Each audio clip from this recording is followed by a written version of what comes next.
Et on va parler de la reconversion des sportifs professionnels avec nos deux invités, Pauline et Cambi. Bonjour. Vous pouvez parler devant votre micro, on va vous entendre, il n'y a pas de problème.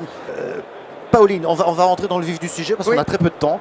Désolée pour mon retard, j'ai été haché par Future of Sport en essayant de vous ramener des champions. Et malheureusement, ils sont tous pris là dans les conférences. Mais ils vont arriver un petit peu plus tard. Voilà. Vous avez vécu toujours avec des chronos, des timings. C'est ça. Bon, aussi. Et des résultats. Et des résultats. Bah, c'est ça aussi. Et là, j'ai accéléré pour être vite là. Un petit mot peut-être sur Sportail Community. Présentation. Alors, Sportail Community, c'est une entreprise de l'ESS agréée ZUS. Et notre démarche, c'est de connecter les talents sportifs de haut niveau, professionnels, semi-professionnels, et les entreprises pour les accompagner vers une reconversion efficiente. Qu'est-ce que vous dites par pour sportifs professionnels, semi-professionnels? Vous le savez aussi bien que moi, il y a des sportifs qui sont très exposés médiatiquement, d'autres beaucoup moins, d'autres qui sont dans des clubs peut-être plus intimes. Et tous ces gens-là, la carrière s'arrête à un moment donné. Comment? Alors oui, c'est vrai qu'il y a plusieurs statuts dans le sport français. Donc ceux qu'on appelle les sportifs de haut niveau, ce sont ceux qui sont listés au ministère des Sports et qui portent le maillot France. Que vous voyez dans les championnats d'Europe, championnats du monde, championnats internationaux. Vous avez les sportifs professionnels, ce sont ceux qui évoluent dans les championnats des sports collectifs professionnels comme le foot, basket, etc. Donc championnats nationaux et aussi des coupes d'Europe, bien sûr, des clubs. Les semi-professionnels, c'est la Ligue 2, c'est les 2-3 divisions inférieures où ils sont rémunérés. Un peu moins et ils sont obligés quand même d'avoir un job à côté pour et d'anticiper leur reconversion. Et ensuite, il me semble que c'est bon. Voilà, c'est bon. Mais ça veut dire qu'en fonction des profils des sportifs, les entreprises ne les détectent pas forcément. C'est vrai. Et j'ai repris une phrase que vous m'aviez soufflée, Sébastien, une pépinière de talents insoupçonnés. Bah oui, disons que nous on s'est rencontrés avec Pauline sur un projet commun qui est certainement le projet de toutes les entreprises ici, c'est que la pénurie de talent n'est pas une fatalité. Voilà. Et donc face à ça, si on part de ce principe-là, c'est quelles sont les typologies de compétences, quelles sont les pépinières, quels sont les viviers de talent qu'on pourrait utiliser aujourd'hui et pour rejoindre les entreprises et pour leur donner aussi leur chance à travers pénurie de talent égale grande inclusion. Donc c'est aussi un super momentum pour tout le monde. Alors justement, parmi les offres que vous proposez et que vous avez créées ensemble, il y a Second Life. C'est un programme. Créé avec Pauline, en effet. Pauline est une experte du sujet. Nous, je dirais qu'on est un expert du recrutement et de l'accompagnement, mais de manière pas spécialisée dans le monde du sport. Avec Pauline, ça nous permet à deux de rejoindre nos spécificités, nos compétences communes et de finalement servir le monde du sport pour l'amener de sa filière, de son secteur, vers le monde privé. Et c'est ça qui nous intéresse, c'est-à-dire que nous, on veut s'engager avec Pauline à faire des taux de transformation en reconversion, en fin de carrière ou même pendant, parce que certains travaillent aussi pendant pour financer ne serait-ce que leur entraînement ou leurs futurs Jeux Olympiques pour d'autres.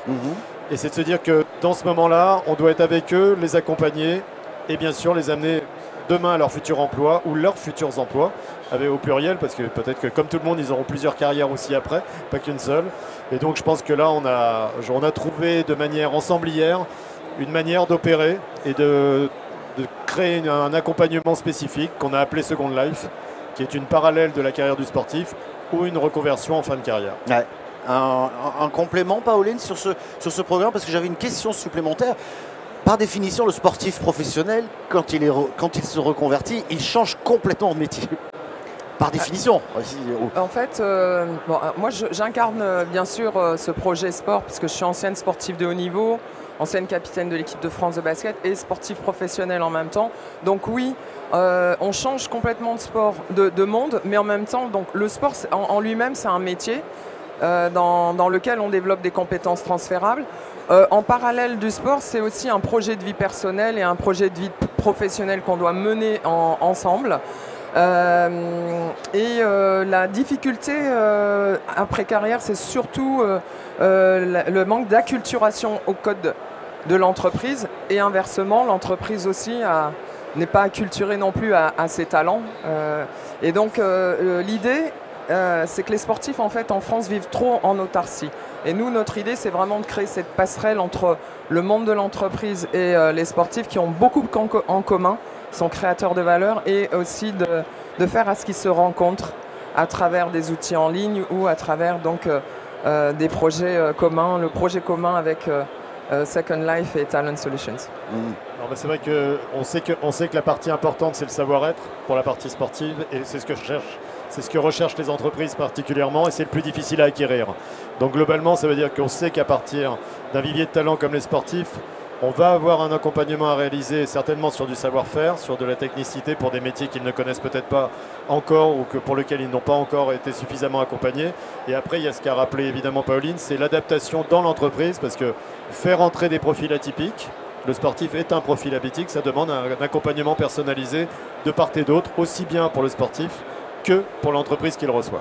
Oui, j'imagine, parce que les managers doivent se dire, si un sportif arrive là, est-ce que je vais pouvoir suivre le rythme, pardon, hein, mais... Ah non, moi j'arrive pas à suivre Pauline par exemple, j'arrive pas à la suivre. Voilà, et l'organisation quoi. Sincèrement, c'est pour ça que c'est agréable pour nous, cette alliance avec Talent Solutions Manpower Group. C'est long à dire, excusez-moi, mais c'est long. Talent Solutions.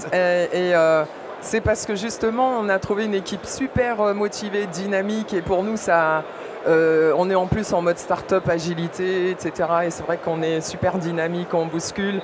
Et cette équipe est également dans cet état d'esprit, donc c'est plutôt agréable. Mais c'est un peu compliqué de créer le lien, visiblement. Et pourtant, et ça sera ma dernière question, ces anciens sportifs, on a parlé de valeur, mais vous avez dit, Sébastien, savoir-être. Mais j'ai envie de rajouter... Ils ont le sens du respect des règles, par définition, c'est le sport. Il y a plein de choses dans les compétences. L'organisation, la pugnacité, l'envie de gagner, le collectif. Oui, voilà, il y en a plein, résilience, performance, l'engagement, la discipline, la rigueur. Enfin là, on pourrait en citer des tonnes. Donc non, c'est vraiment, il y a vraiment une facilité, parce qu'il y a vraiment un acquis de compétences qui est déjà très fort, qui est nécessaire et qui est aujourd'hui très demandé face à un besoin. Et je reviens, l'enjeu, aujourd'hui, c'est un marché de candidats. Il y a une pénurie de talents, ça permet, avec les JO en plus, qui est une publicité presque gratuite, de pouvoir emmener encore plus de monde vers le monde privé. Ça répond à des enjeux de croissance, ça répond à des enjeux des sportifs. Enfin, c'est un vrai win-win pour tous, hein, je pense. C'est le win-win, et l'actualité sportive est tendance, là, dans les prochains mois et années, ça va être un coup de boost, et ce sera ma dernière question, pour Sport High Community.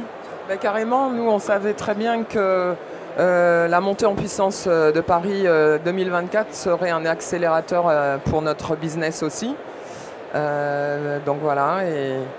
On s'est engagé à en faire plusieurs centaines de reconvertis cette année, parce qu'on veut faire une démonstration. Donc c'est ça l'important, et c'est pour ça qu'on a fait ce partenariat assez rapidement ensemble. Donc ça, on veut qu'avant fin 2023 déjà, on marque vraiment les esprits sur la capacité à pouvoir reconvertir beaucoup de sportifs. Et ensuite, c'est être prêt pour les JO pour en reconvertir des milliers. Il me reste une minute.